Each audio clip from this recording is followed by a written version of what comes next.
ಎಲ್ಲ ನನ್ನ ಆತ್ಮೀಯರಿಗೆ ನಮಸ್ಕಾರಗಳು. ಏನಪ್ಪ ಡೈರೆಕ್ಟ್ ದೋಸೆ ಮಾಡೋದು ತೋರಿಸ್ತಾ ಇದ್ದಾರೆ ಅಂತ ನೀವು ಅಂದ್ಕೊಂಡಿದ್ದೀರಾ?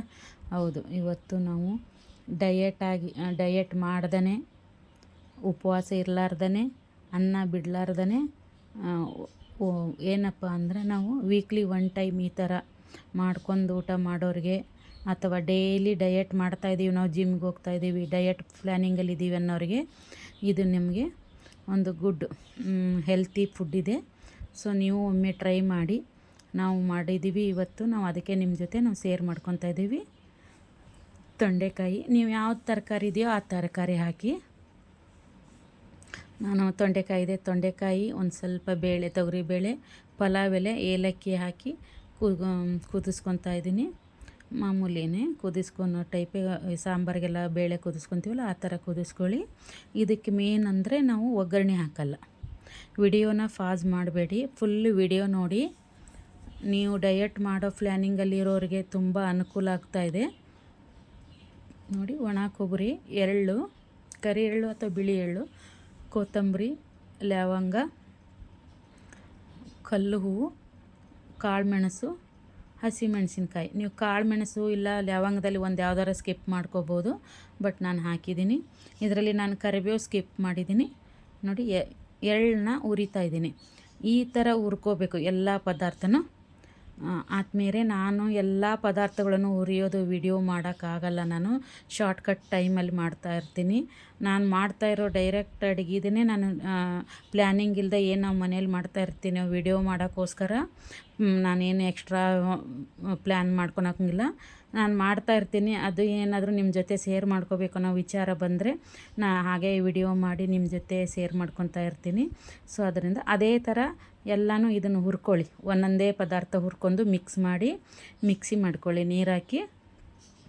ಈಗ ಈ ಥರ ನಾವು ಕುದ್ದಿರುತ್ತಲ್ವ, ನೀವು ಯಾವ ತರಕಾರಿ ಆದರೂ ಓಕೆ, ಈ ಥರ ಕುದ್ದಿದ ಹೊತ್ನಾಗ ಅದರಲ್ಲಿ ಆ ಮಿಕ್ಸಿ ಮಾಡಿರೋದನ್ನ ಇದಕ್ಕೆ ಹಾಕಿ ಬೆರೆಸ್ಬಿಡಿ. ಚೆನ್ನಾಗಿ ಮಿಕ್ಸ್ ಮಾಡಿ. ಇದನ್ನು ಗಟ್ಟಿ ಆದರೂ ಮಾಡ್ಕೋಬೋದು, ಇಲ್ಲ ತಿಳಿಯಾಗಿ ಮಾಡ್ಕೋಬೋದು, ನಿಮ್ಮ ಅನುಕೂಲ ನೋಡಿ. ಈಗ ನಾನು ಇದಕ್ಕೆ ಒಂದು ಸ್ವಲ್ಪ ಅರಿಶಿನ, ಉಪ್ಪು, ಎಣ್ಣೆ ಆ್ಯಡ್ ಮಾಡ್ತೀನಿ. ರೆಡಿ ಆಯಿತು ನಮ್ಮದು ಸಾಂಬಾರು. ಎಣ್ಣೆ ಕಾಯಿಸಬೇಕು ಅಂತ ಏನಿಲ್ಲ, ಒಂದು ಸ್ವಲ್ಪ ಹಾಕಿದರೂ ಸಾಕು. ಇದು ಕಾದಿರುತ್ತಲ್ವ ಕುಕ್ಕರಲ್ಲಿ, ಬೇಳೆ ಎಲ್ಲ ಚೆನ್ನಾಗಿ ಇನ್ನೂ ಬಿಸಿ ಬಿಸಿಯೇ ಇರುತ್ತೆ. ಅದ್ರ ಜೊತೆ ನೀವು ತುಪ್ಪ ಬೇಕಂದರೂ ಹಾಕೋಬೋದು ನೋಡಿ. ಈ ಥರ ಇದನ್ನು ನೀವು ಸಾಂಬಾರು ಜೊತೆ ಅನ್ನದ ಜೊತೆನೂ ಯೂಸ್ ಮಾಡ್ಕೊಂಡು ಊಟ ಮಾಡ್ಬೋದು, ತುಂಬ ಟೇಸ್ಟಾಗಿದೆ.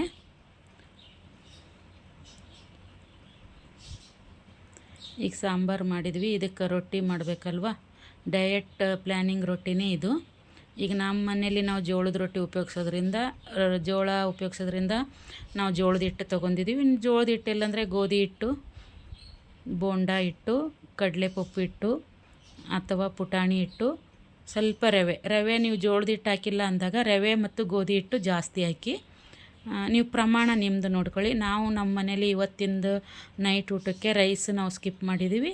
ಸೊ ಅದರಿಂದ ಎಲ್ಲರಿಗೂ ನಾವು ದೋಸೆ ಇದೇ ರೊಟ್ಟಿನೇ ಮಾಡ್ಕೊಳೋದ್ರಿಂದ ನಾನು ಕ್ವಾಂಟಿಟಿ ಜಾಸ್ತಿ ತೊಗೊಂಡಿದ್ದೀನಿ. ಇವಾಗ ಎಲೆಕೋಸನ್ನ ತುರಿದು ಹಾಕ್ಕೊಂಡಿದ್ದೀನಿ. ಸೋಡಾ ಯೂಸ್ ಮಾಡಿಲ್ಲ ಇದಕ್ಕೆ. ಹಸಿಮೆಣ್ಸಿನ್ಕಾಯಿ, ನೀವು ಕೊತ್ತಂಬರಿ ಅದು ಹಾಕ್ಕೋಬೋದು, ನಾನು ಅವನ್ನೇನು ಆ್ಯಡ್ ಮಾಡಲ್ಲ.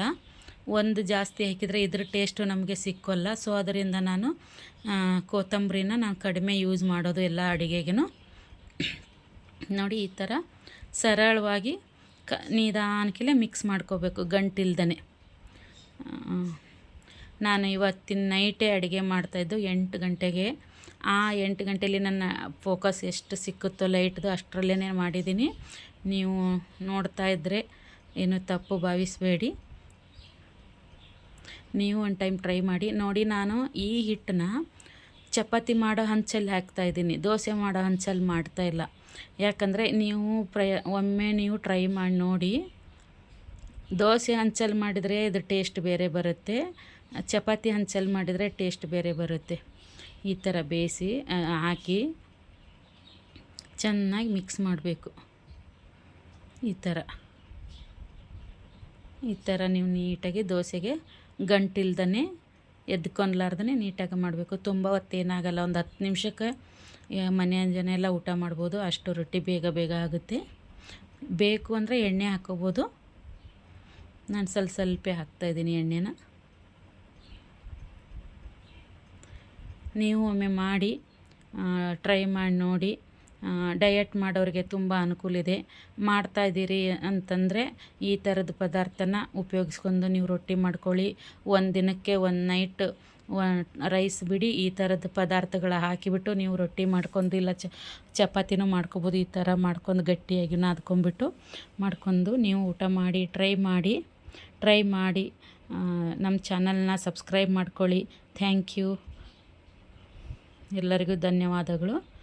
ನೋಡಿ ರೆಡಿ ಆಯಿತು ನಮ್ಮದು.